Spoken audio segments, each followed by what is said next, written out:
Good morning. Good morning, John. Welcome to Northwest Unitarian Universalist Church, where we are gathering both virtually and in person as one connected community. I am Tom Ott. My pronouns are he, him. I'll be your worship leader for this morning's service, and I'm joined by the Reverend Julie Brock, who will be giving the sermon, musicians Alex Myers and Steve Curtin, and we also have the treat of hearing a sung by Ariana Abel. If you're a visitor online and would like Northwest to keep in touch with you, please fill out the visitor form that will appear in the chat box. And if you're with us in person, you can fill out the visitor sign-in form in the atrium. So please, at this point, please greet your neighbor with a wave from wherever you are.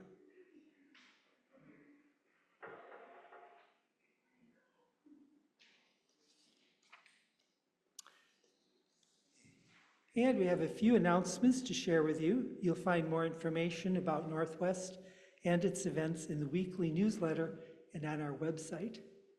First of all, the next two Sundays, August 17th and August 24th, we will be meeting at First UU Church in Detroit. On August 31st, it will be a joint service at UU Farmington. On next Sunday's service at August 17th, you will be introduced for the first time to a new order of service. It's not drastically different, but there are some differences between what we're doing today, what we've been doing up to now, and you'll see some changes next week. I also wanted to mention today, after the service, there will be a meeting of the Adore group. If you're watching this on Zoom, you can just stay on Zoom for the same, it'll be on the same link. Also, we want to thank everybody who worked on the rummage sale. People who aren't members here may have noticed there's some stuff out there that usually isn't there.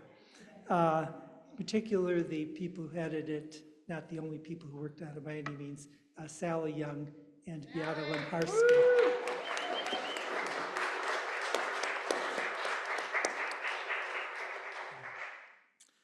So before we begin the prelude, let's all take a deep breath and settle into a time of worship.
Flaming chalice is a symbol of our faith.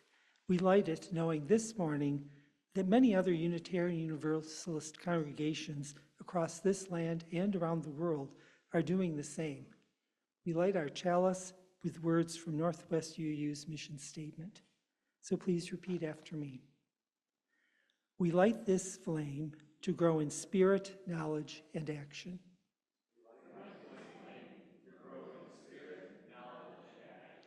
accept and challenge one another, to support each other in times of joy and need.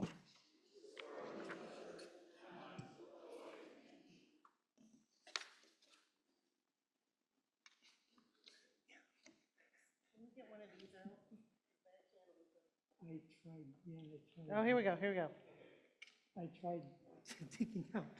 Look, This works. it's not called worship arts for nothing. Okay.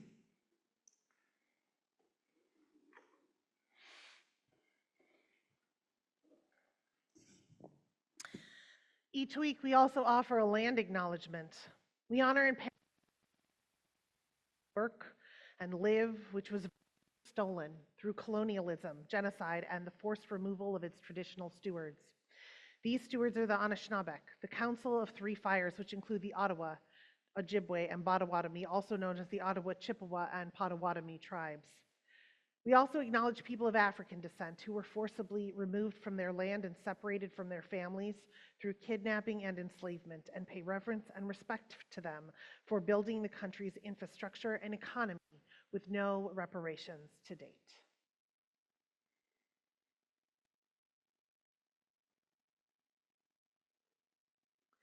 Will you all now join me in the spirit of song? Will you rise in body and or spirit as you're feeling willing and able, and sing hymn number 348, Guide My Feet.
This month, Northwest's community partner is Southfield Human Services, or the Southfield Emergency Needs Fund of Southfield Human Services, which strives to offer services and opportunities to promote personal growth, independence, dignity, and respect for the citizens of Southfield.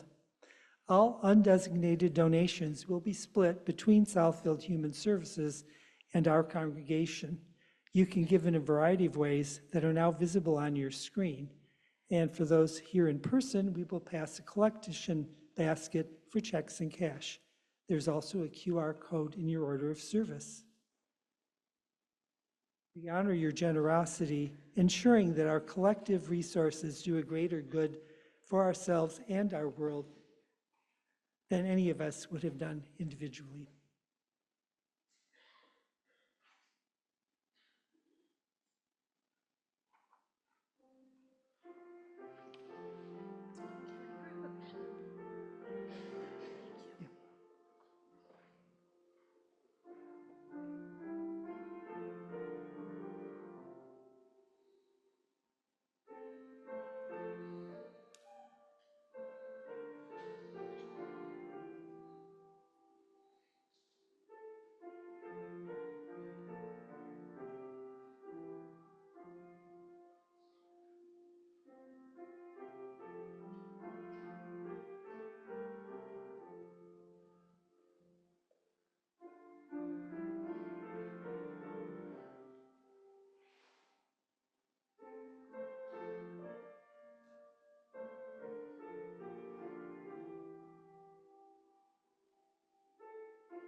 for Joys and Sorrows. And this will be the last time we are doing Joys and Sorrows like this. Stay tuned for our revamped worship, and I think the new way that we are doing Joys and Sorrows will give everyone a little bit more of what they need.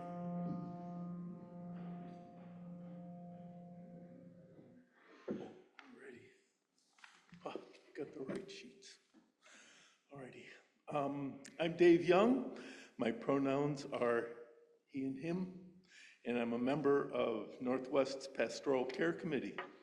I want to remind you that anyone needing the support of our community can reach out to Reverend Julie Brock or to Pastor Eli Kranz, or by emailing the Pastoral Care team at pastoralcare@northwestuu.org.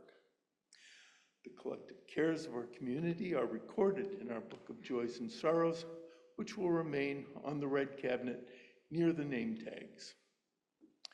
For those that are giving a joy and sorrow, when I announce your name, please raise your hand. Here's one that we have for Meg Baker. Meg was in a bicycle accident recently. She broke her hip, but is home from the hospital, and she's doing well and is grateful for the support of friends and family. So we'll send her our thoughts and prayers. Also, one from Sally Young and Beata Lemparski. Never have so many of us worked so hard and so well together. We accomplished so much in one marathon week. This is all about the rummage sale. There was some frustration, but mostly laughter and fun with some hidden treasures and great finds thrown in. The rummage sale has never been so beautiful, from the shining lights to the unique boutique. We didn't make as much money as we'd hoped, but we're proud of the final $4,155 total.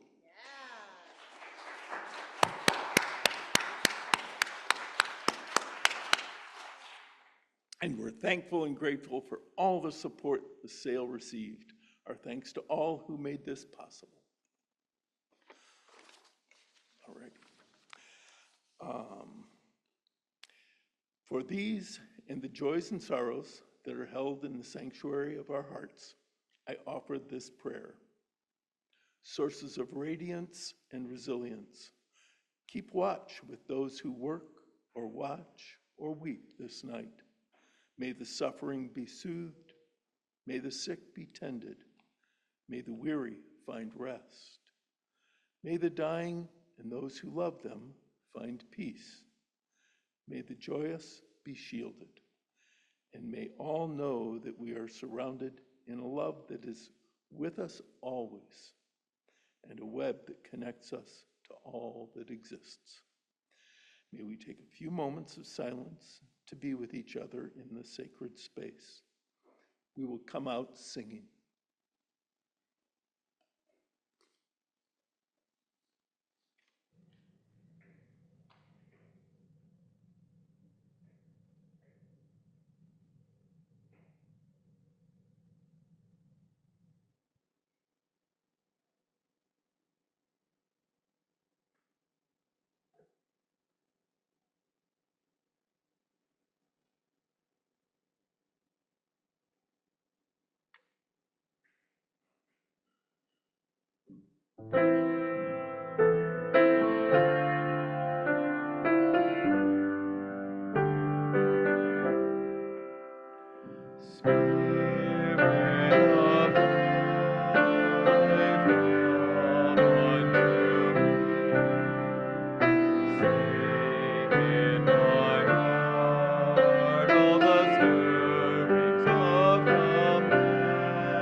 In the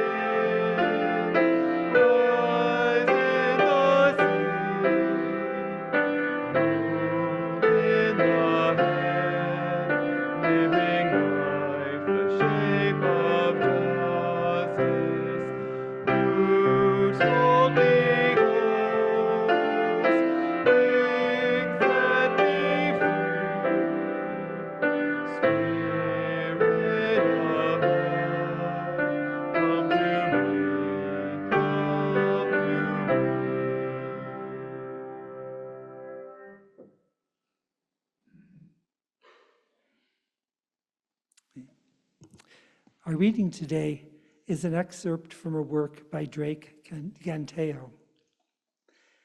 There is a distinct similarity between the lack of hope that existed in 1938 during the Great Depression and the lack of hope that exists in the United States today. Back then, a horse race changed everything. It was a match race between the undersized thoroughbred Seabiscuit against the mighty thoroughbred Triple Crown winner War Admiral, who was considered a shoo-in to win. Seabiscuit didn't look like much, small in stature, inauspicious, and the butt of stable jokes. He did, however, possess the heart of a champion that held the hope of the sea of humanity that watched the race that day at Pimlico from both sides of the track. 40,000 hopeful Americans and millions all over the globe were glued to the radio. Maybe today we will need another great horse race to bring us the hope we need, because it seems a presidential race will not foster the leadership that will lead us to the finish line as the immortal Seabiscuit did. Now Ariana Abel will be performing I Can Go the Distance from Hercules.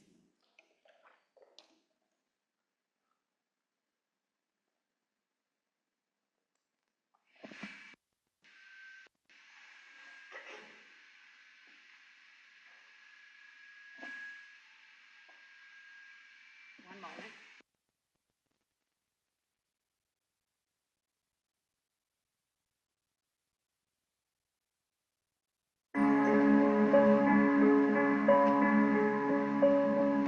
I have often dreamed of a far-off place where a great warm welcome will be waiting for me, where the crowds will cheer when they see my face, and a voice keeps saying, "This is where I'm meant to be." I will find my way. I can go the distance. I'll be there someday. If I can be strong, I know every mile will be worth my while. I would go most anywhere to feel like I belong.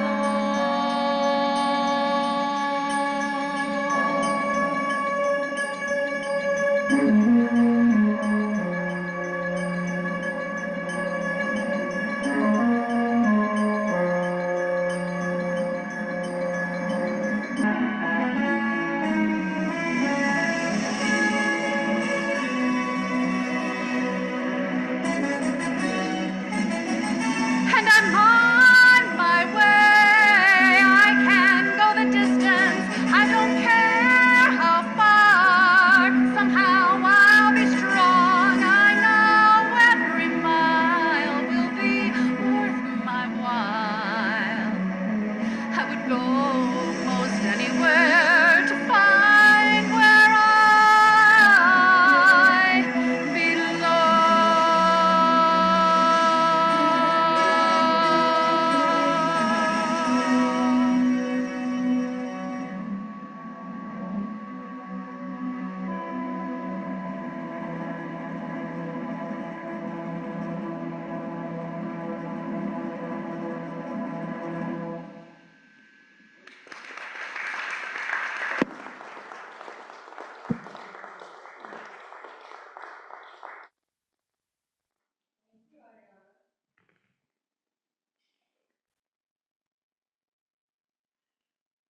I'm good. Is it? Oh, yes. Hello. So whenever I guest preach at a new church, almost always they ask me if I can give them a bio. And I give them a bio that ends with things that I love, shared ritual, good stories. And then I always tack one on at the end, which is funny and whimsical. Impromptu 80s dance parties in my living room. And when I went to preach at UU Farmington a couple of years ago, I said, and I love the racehorse Seabiscuit. And normally, if I'm going go preach at a place a bunch of times in a row, I'll change the last line, right? But the UU Farmington worship team is really organized. So they didn't for a new bio, they just kept passing ad down to the next person, and I preached 4 or 5 times that year. And so Farmington started coming up to me going like, what's up with Seabiscuit? And I'm like, well, it was supposed to be a joke, but honestly, of all of the last little whimsical tack-on lines that I could have used to be the one that kept coming up, Seabiscuit might be it. And I have to tell you guys, I'm not a horse person. I've never ridden a horse in my life. I've never seen a horse race live. I've never bet on a horse race. I don't know much about anything that has to do with horse racing that doesn't have to do with the racehorse Seabiscuit. And I don't think it's the fact that he is a racehorse. I think it's the story. Y'all, the story. And I have been thinking about this story, and it has been with me in my gut for like 10 years. Swear to God, you couldn't have a deep conversation with me in 2015 without at some point me bringing up Seabiscuit. It's embarrassing for me to admit, but it probably is true. And so everyone here is like, Tom this morning said to me, like, oh, I thought this was one of your favorite sermons that you give all the time. I've never given a Seabiscuit sermon in 10 years of loving this little horse. I think it's because I don't know what to leave out. I don't know what to leave out. I could talk about Seabiscuit for 2 hours. Nobody wants that. Nobody signed up for that. And also, I don't know how to frame it. It's just such a good story. It doesn't need anything from me, right? But here's the thing. One of the things I actually do well is tell a good story, and sometimes in the world, in the onslaught of negative news and everything we're dealing with, sitting and basking in the beauty of a good story is a spiritual experience that we kind of communally want to go through on a Sunday morning. So I have decided today, I'm just going to tell you all a good story. What do you think?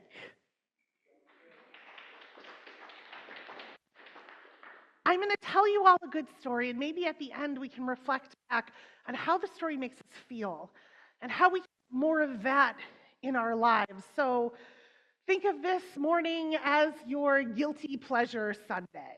I'm not going to ask you to do anything except for feel good, which kind of in this world today might be a little transgressive. So if you want to know a good story, you got to know the characters, right? This story has 4, maybe 5 main characters, although the 5th one has already completed her character arc, and we don't need to spend that much time on her. But it starts with a man named Charles Howard. Charles Howard was a Buick salesman, right when Buicks were becoming a thing, right when cars were becoming a thing. He moved from New York City out to San Francisco to make his way in the West, and the thing that Charles Howard could do better than anyone else was sell. He was charismatic. He was trying to convince people to ditch their horses for this new radical thing called an automobile that people were skeptical would ever really take off.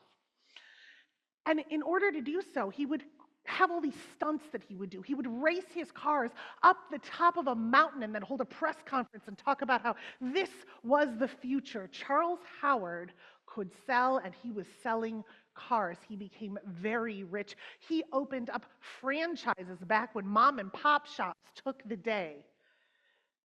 And then, tragically, Charles Howard's 15-year-old son was killed in one of those Buicks in a car accident. And the thing that had caused him the most pain was the thing he spent his life force doing all the time. His entire life was cars.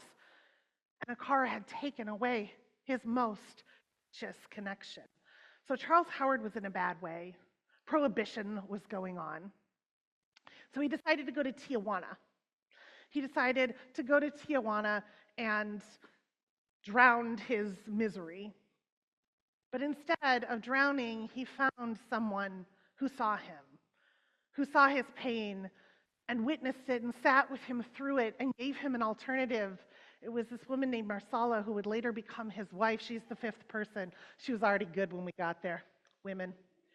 So Marsala tells him, well, get out of a car. I'm going to get you back on a horse. And so he gets on a horse. He doesn't think he'd ever get on a horse again. He famously said, I wouldn't give you $5 for the best horse in America once. But he gets on this horse and he suddenly feels freedom and connection and movement. And Charles Howard, when he wanted something, he went all in. He's like, all right, forget about cars. I'm going into the racehorsing business. I'm going to buy a racehorse. And they're like, okay, you know nothing about this. You need to get yourself a trainer. Enter Tom Smith. Tom Smith is the second character in our story. Tom Smith was raised in rural Georgia. He didn't like interacting with human beings. He much preferred the company of animals. And in fact, when rural Georgia got to be too populated for him, he went out to the Wild West in California. His job was to live out in the fields and get wild Mustang trained for the British cavalry. He just slept with the horses. He never interacted with humans. He liked it that way. But suddenly, one day, when he was running through his open plains and fields, he saw a ranching fence on one of his normal routes. And then whatever war Britain was in at the time ended, and they didn't need his horses anymore. And he needed to return to civilization, which was not his deal. So he ended up working at circuses and animal shows because that's where all these dejected, wounded animals ended up. Could talk to them. He could talk to them. He spoke their language. He could get them to do anything. He would not say something to a human for weeks, but every day he would be in deep conversation with those animals. He even was offered some jobs at some of the big training arenas, to the thoroughbred training arenas, but he didn't want to train the animals the way that the trainers of the day trained. So they told him that they couldn't work with him because he couldn't do it their way. When Charles Howard met Tom Smith, he was living in the wilderness with this one animal that they had said, this one horse that they said was never going to make anything of itself. And he had brought it back to health. It was really sick, and he was barely scratching out a living, keeping this one horse going. And Charles Howard came in, a rich man in the middle of the Depression, and he had some attention on him because if you were a rich man in the middle of Depression, everyone needed something from you. All of the trainers were like, here's my Derby winner, here's my Preakness winner, I took this stakes claim, I took this handicap. And for some reason, Charles Howard looked past all of them and saw what he actually saw as living proof of someone who could take care of an animal in Tom Smith. And just on gut instinct, he hired him. He hired him and he sent him to the East Coast and told him to find a horse. No training, no understanding, no prior history, just go find me a horse. So Tom Smith did. Enter our main character, Seabiscuit. All right, so this is what you need to know about Seabiscuit. He was little. He was not big like a racehorse. And though he had some good breeding, he didn't look auspicious when he came out of his mother. He had knobby knees that didn't lock right, and he wheezed when he walked, even when he was a little foal. But there were two things that Seabiscuit could do better than any other racehorse. He was little, but he could eat. Seabiscuit ate more food than horses twice his size. And the other thing was, because he couldn't lock his legs very well because his knees were messed up to stand up, he laid down to sleep. And he did a lot of that too. Seabiscuit could eat and Seabiscuit could sleep. He could out-eat or sleep any thoroughbred in barn. And this made his trainers say, okay, this horse is lazy. This horse is lazy. So you know what we're going to do? We're going to break him. We're going to whip him. We're going to beat him. We're going to make sure that he knows that this incorrigible behavior of rest and feeding oneself is unacceptable. And they mistreated and they manhandled that horse. The 3 year is the big year for horses in racing. It's when you go do the Triple Crown. But in Seabiscuit's 3rd year, he wasn't entered in any of the Triple Crown races. Doing was running next to other horses and losing to them to build their confidence up. That's what the trainers had him doing because they thought he would never amount to anything. And when they finally did race him, and this is a line right from the book, when they finally did race him, he did what they trained him to do. He lost. And guess who saw him lose? Tom Smith. Tom Smith saw Seabiscuit lose 3 races in a row. He saw Seabiscuit run all over the track, ornery, incorrigible, not even going in one direction. But Tom Smith would later say that at one point, that horse walked by me and looked me in my eye, stared straight through me. And so Tom Smith sent a telegraph back to Charles Howard, which was a very novel for this man, and it said, "Get me that horse." But in order to have a racehorse, you need someone to ride it. Enter Red Pollard. Now, Seabiscuit was having trouble finding a jockey, one, because he was not prestigious, right? Like, it wasn't like you wanted that mount. And also, he was ornery. He would not let most people on him. There's a story about Seabiscuit eating the entire shirt off of a jockey before he was allowed to get on his back. Seabiscuit bit and he kicked. He was used to whoever was on him mistreating him, so he didn't want to let anyone on him or near him. Okay, so one auspicious day, in Detroit, Michigan, which is where all of these people came together, Tom Smith sees Red Pollard. He sees Red Pollard, and what he sees is a boy. He was a boy, y'all. He was 22 years old. And what he sees is a boy who has been abandoned and given up on. Red Pollard was 16 years old. In the middle of the Depression, his family lost everything. And his father noticed that once in a while, Red would come back with a or two in his hand, which was miraculous. And he said, I earned it riding horses. I earned it grooming horses. I earned it at this horse track. And so Red's dad showed up to the horse track to see what it was all about. And he realized that his son had a gift for riding these horses. And he realized that they couldn't provide for his son. So he left his son there with the trainer to groom and to ride these horses. But what he also did was abandon him from a family that loves him, abandon him and take him away from a family that loves him and put him into the harsh life of a jockey. And that is a really, really harsh life. Y'all, being a jockey can be great if you're in the Belmont Stakes and in these higher echelons, but that's not where you start out, especially not in the Depression. In the Depression, Red Pollard started out in the bush tracks. He started out where things were violent, where people would throw each other off a horse to try to win because winning was the only way that you eat. Red Pollard didn't have a leg up in the jockey business because here's the thing. Once you get past those big races, horse racing is all about betting, right?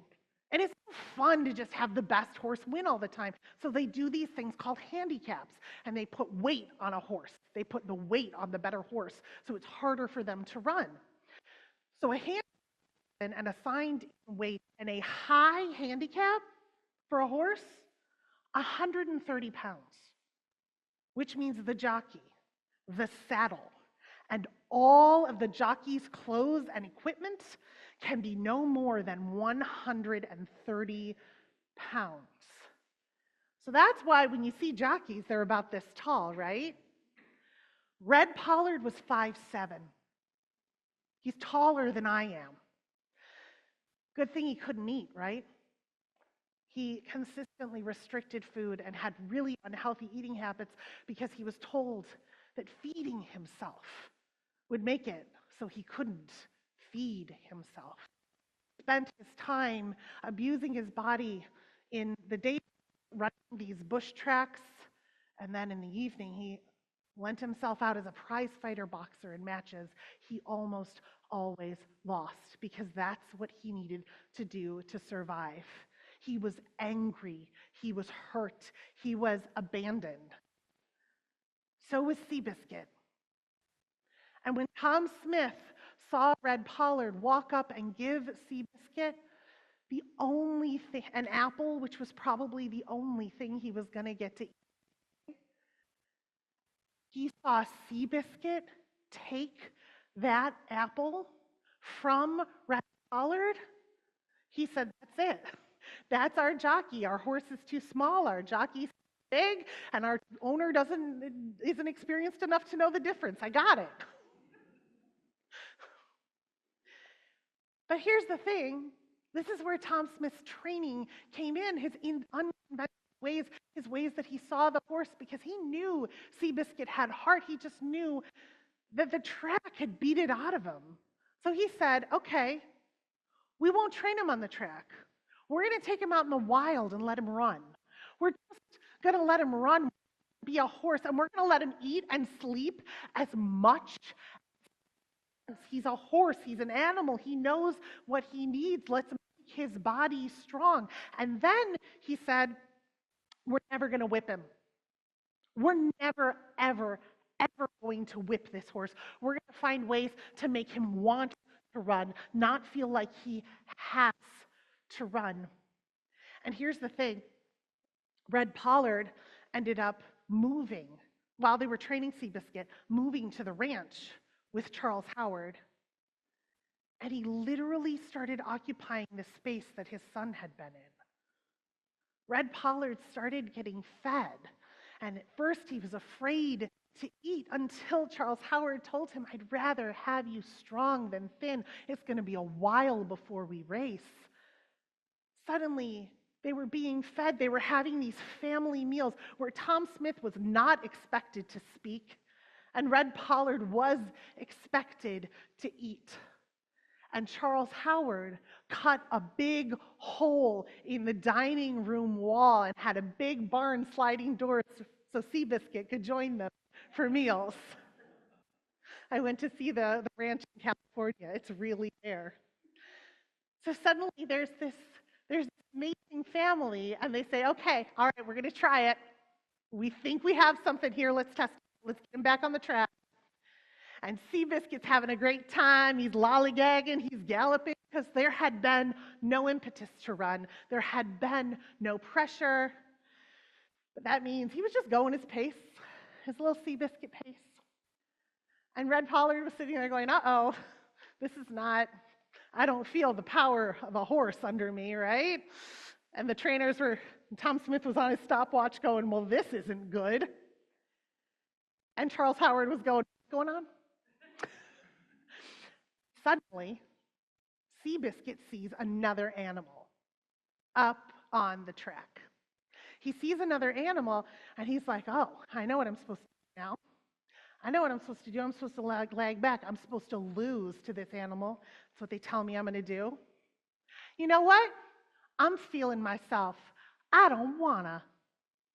And so Seabiscuit gets in gear, and he just takes off. Red said he felt like a fire engine come alive underneath him. Seabiscuit decided he wanted to run, and even though he had done a very, very slow first half mile, he broke the track record. So they said, okay, our horse is fast. Our horse is fast. We can do this. let's race him. And race him they did. And Seabiscuit did this ridiculous, miraculous thing. It was so funny. He'd be at the starting gate and he'd be this like little horse. You looked at all of the horses waiting to go, and he was the littlest one. But he had. And so they would say go, and Seabiscuit would like lollygag at the races, and he'd have a good time. And suddenly, when it was ready to go toward the end, Red Pollard would bring him up to another horse, and he'd go, oh, I don't want to lose, screw this. Boom. Seabiscuit to the finish. That little horse won 7 races in a row. 7 races in a row in 1937. The still world record for the most any horse has ever won. It's 8. The only reason he lost the last one, was because he was feeling himself a little too much, and they raced him in the mud, and Seabiscuit could not race in the mud with those legs. But he still came in 3rd. In the other 2 races, he came in 1st another bunch of times. He 15 races that year, came in 1st 11 times, 2nd twice, and then 3rd once in the mud. And so people started saying, like, this is like an actual honest to goodness. Where was he in his 3rd year? Where was this horse in Belmont? Where was this horse in the Kentucky Derby? And from the East Coast, we started hearing echoes, because there's another thing that happened that, where was he in the East Coast said it wouldn't have mattered. One of the best racehorses that has ever lived, son of the best racehorse that has ever lived, War Admiral, took the Triple Crown this year, set records on all of the tracks. There's no way that Seabiscuit would have compared to War Admiral. And Charles Howard says, let's find out. Let's do a match race. Let's do a match race. Seabiscuit versus War Admiral. Horso e horso. Thank you, Lorelei. I appreciate it. And the East Coast said, no, he's never had any real challenge. We've never seen him up against an East Coast horse. It's easy to be the best out west. This is where real horse racing happens. So Charles Howard said, bet. All right, this is what we're going to do. We're going to get all the East Coast horses to come here. And he got all of his rich friends together, and they created a race where the prize was $100,000 in the middle of the Depression in 1937 or 8. I can't remember when this one was. I think it was 37. 1937. $100,000. So all these horses started coming from the east to race against Seabiscuit and the other horses in the west. Admiral declined. War Admiral stayed in the west. His owners were like, we don't need to prove anything. Triple Crown winner, best pedigree, need to prove nothing. And so Charles Howard said, all right, when Seabiscuit wins this race, they'll have to race us. So Smith is prepping Red Pollard, and he's like, all right, you have to make sure some of these, because their MO, right, was to wait until the end and then scoop along the outside and go real fast, right? And he's like, there are horses that are going to try to out-scoop you in this bunch. Okay, Rosemont in particular, like closes like a freight train. So you have to watch out of your right eye to make sure Rosemont isn't scooping around. Don't you dare slow that horse down unless you know you are well away from the pack. So they do their thing, and Seabiscuit delivers, and Red is out there on his own. So he slows him down.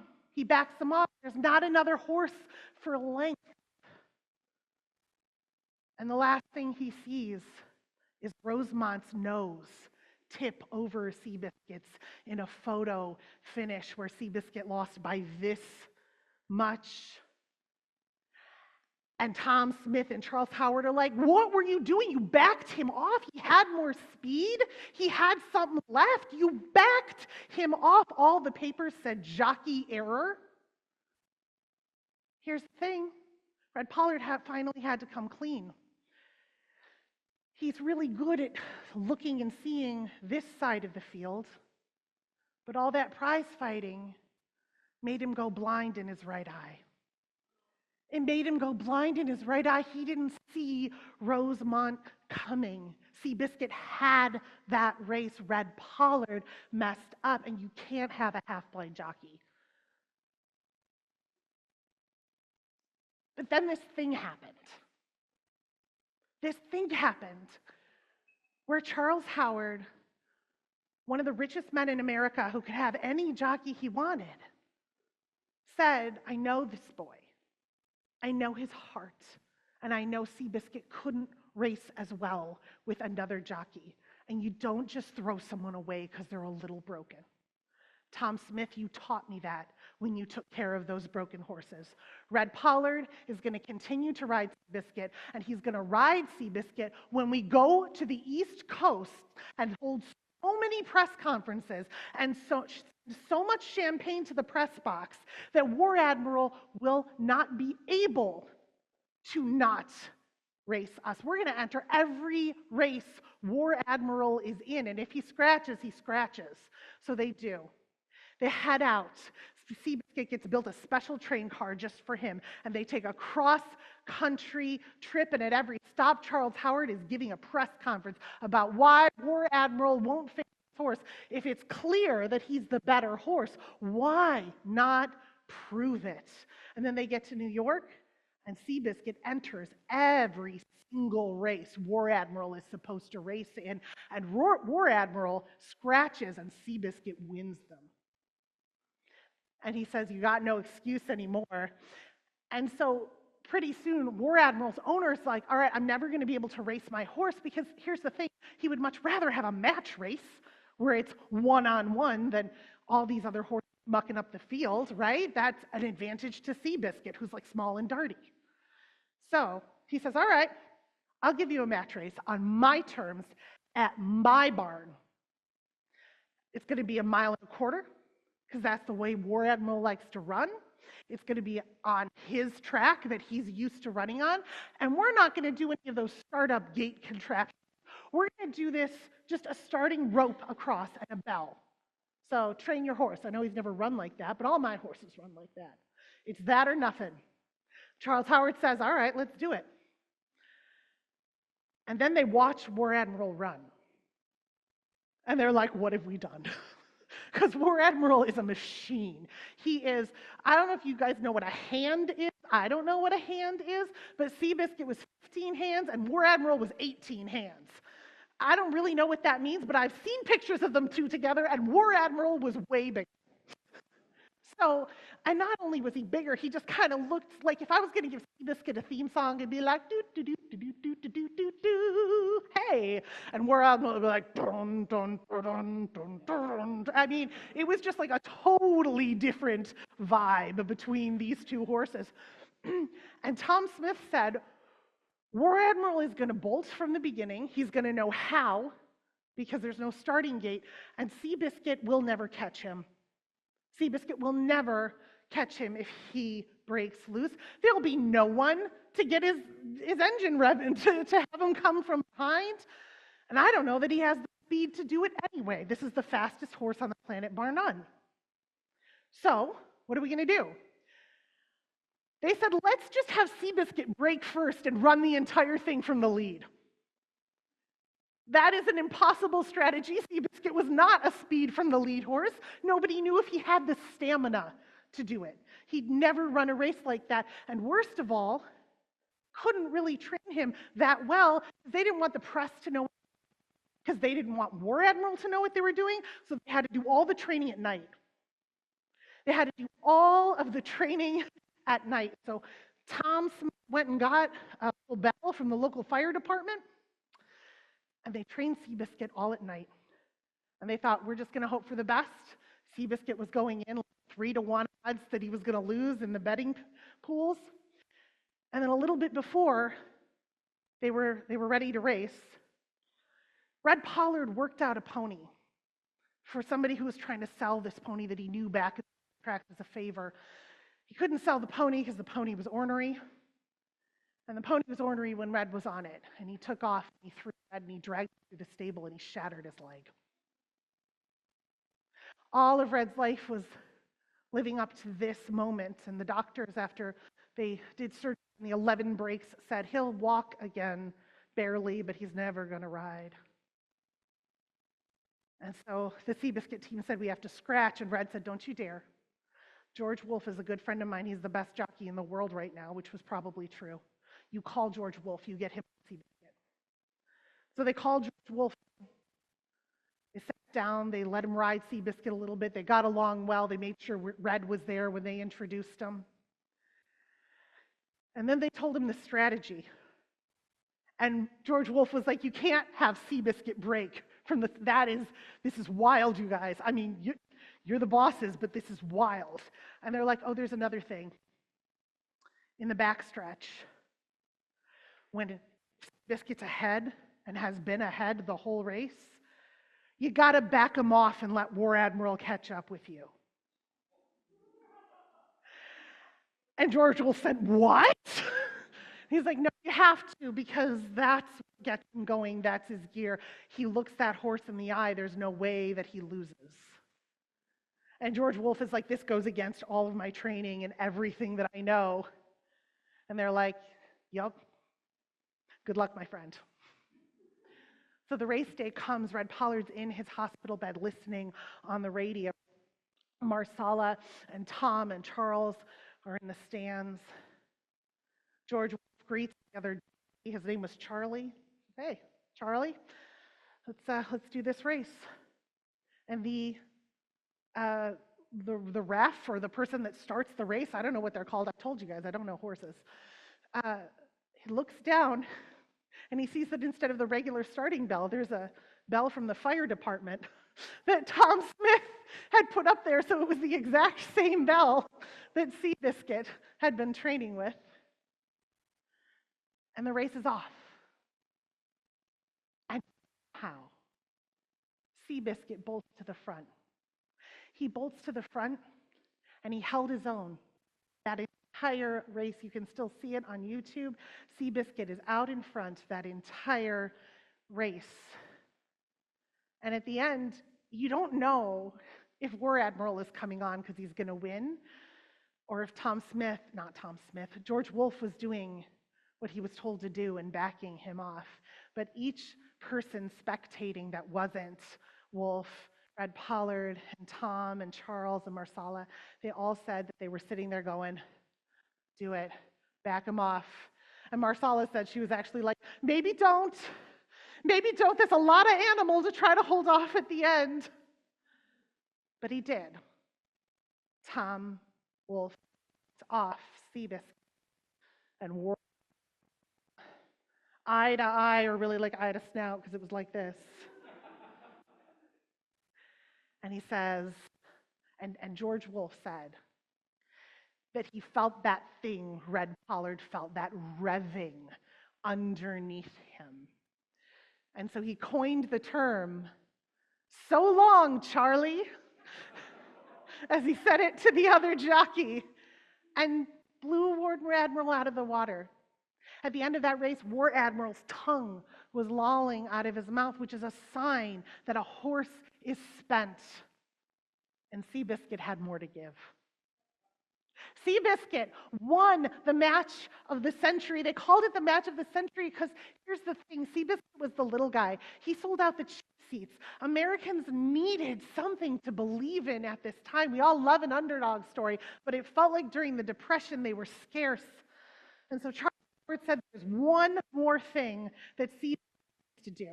He needs to win the race that we created for him, that 100,000 Santa Anita. And then I can retire him. Because he was getting up there for a horse. You know, they didn't start really racing him till later because they were too busy beating him. Seabiscuit goes. Not too long later, in the next year, he trains for it. He takes a kind of chill year. He's only going to race the Santa Anita and a few other warm-up races. George Wolfe is still on him because, you know, he's never going to race again. And suddenly, in the scene is the same. Horse, Seabiscuit, horse, only it's more drastic this time because his jockey is the normal size. And as the race starts going, you see Seabiscuit rear up and just stop. His knees finally gave out on him. He completely snapped a ligament in one of his legs. He couldn't run. The doctor looked at it and said, Seabiscuit's never going to race again, and I can put him down for you if you want. To which they were like, no, he may never race again, but he's going to come home to our ranch, and he and Red are going to live together, and they're going to have nice old man days. We have enough resources. Let's just make everyone taken care of and happy, okay? And so they did. Oh, the reunion was amazing. Red and Seabiscuit spending time on the ranch together. Little by little, Seabiscuit started to feel better. Sometimes he could even get Red to get on him, although it was really hard because Red only had one leg to hold onto him. So they could only sort of trot.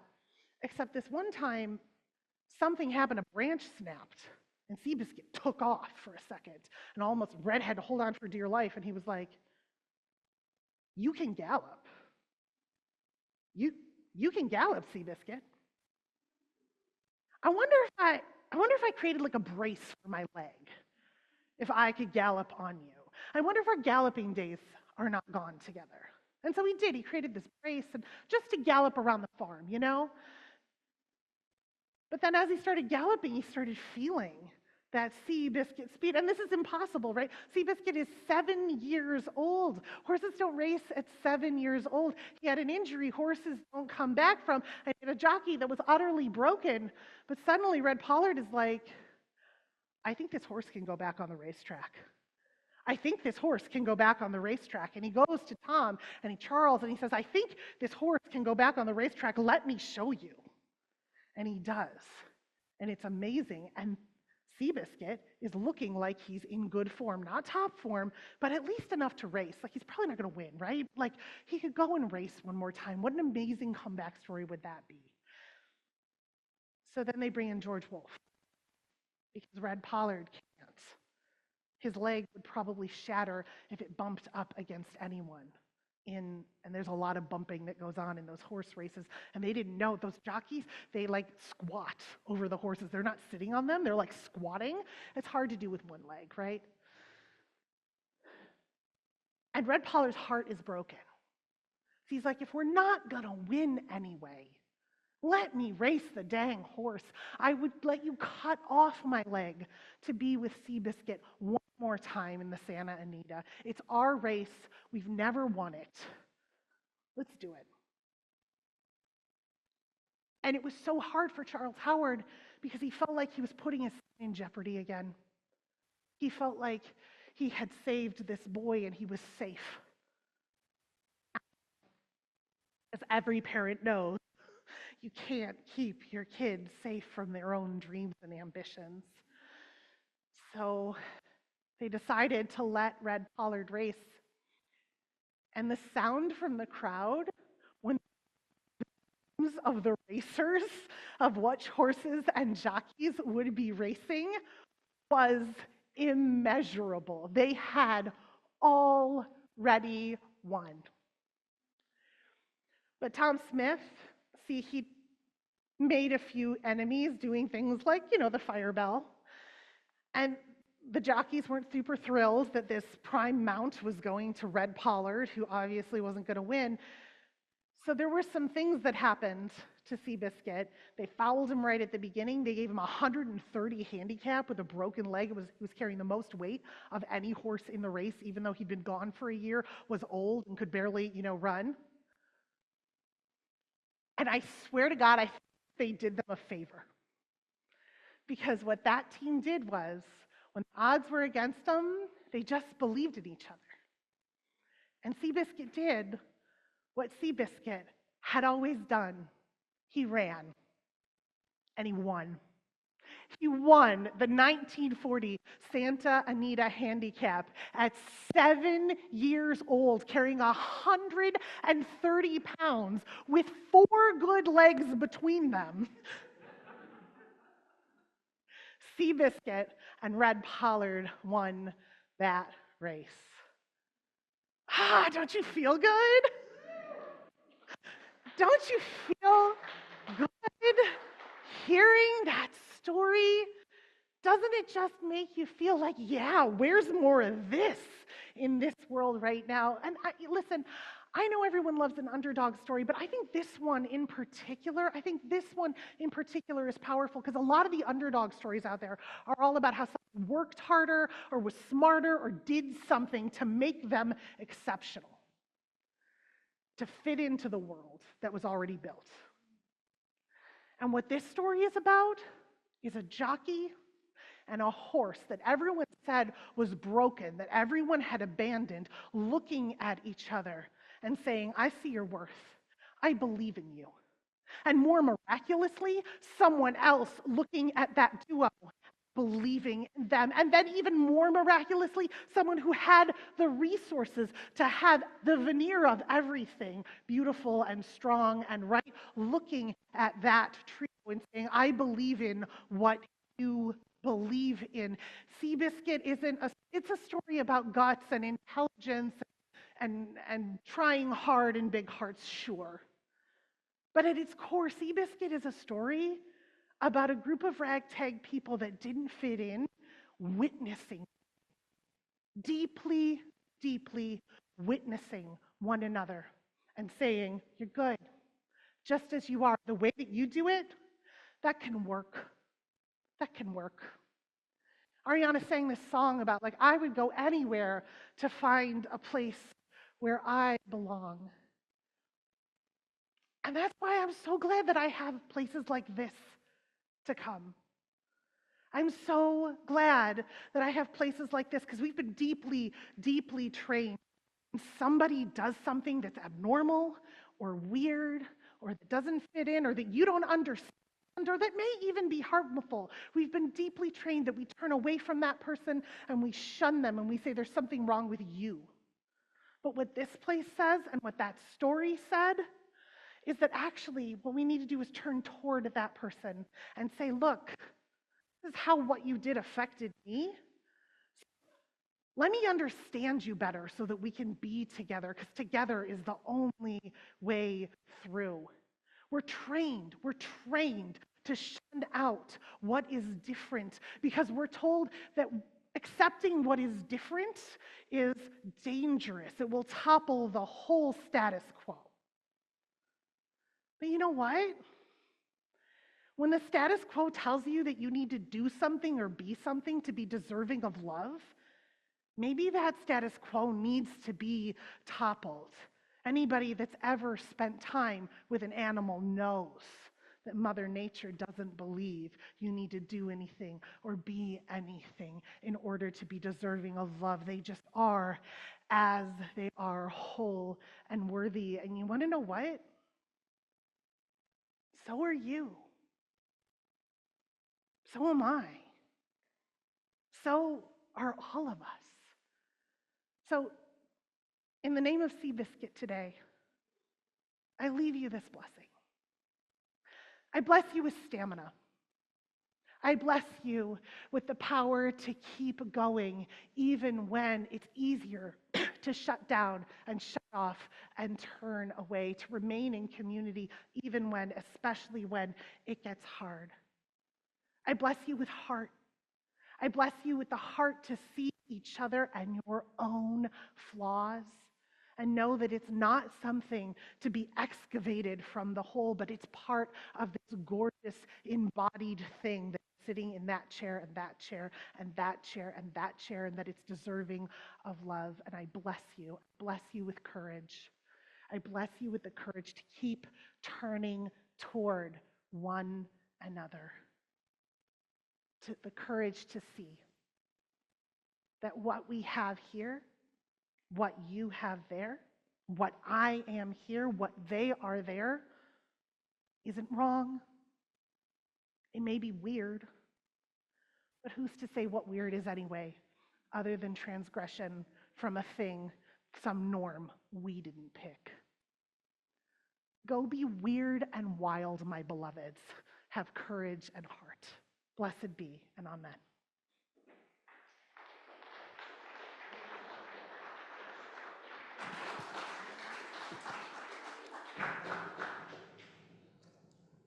Okay, you're now invited to rise in body or spirit and join in singing hymn number 1053, How Could Anyone? And is a little change to it. Instead of just going through it once with the word you, we'll sing it 3 times. The first time is with you where it says it, the next time with me or I, and the third time with us or we. The lyrics are changed.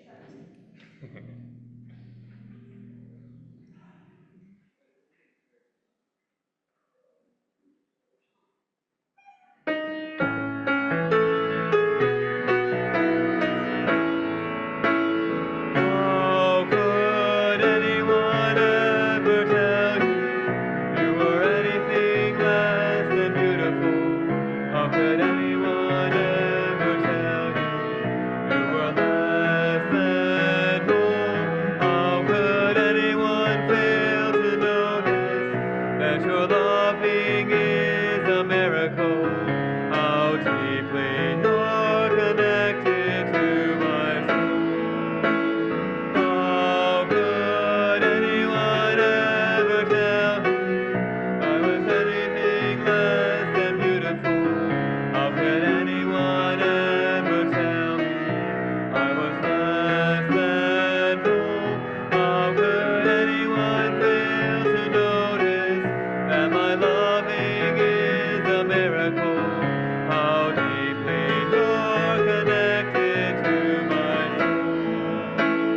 How could anyone ever tell us we were anything less than beautiful? How could anyone ever tell us we were less than whole? How could anyone fail to notice that our loving is a miracle? How deeply we're connected to our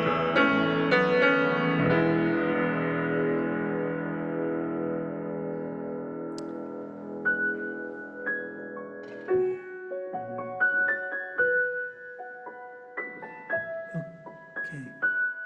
We'll now have our chalice extinguishing. It's still lit, barely, but it's lit. So please repeat after me. We extinguish this flame, but not the light of hope. The warmth of community, or the fire of commitment. These we carry in our hearts until we are together again.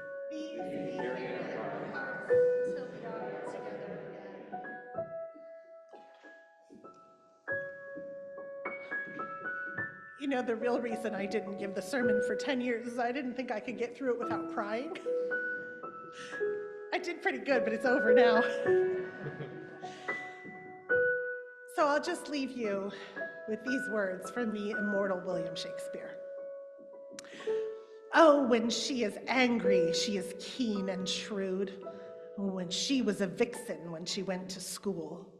And though she be but little, she is fierce. Go in peace and return in love.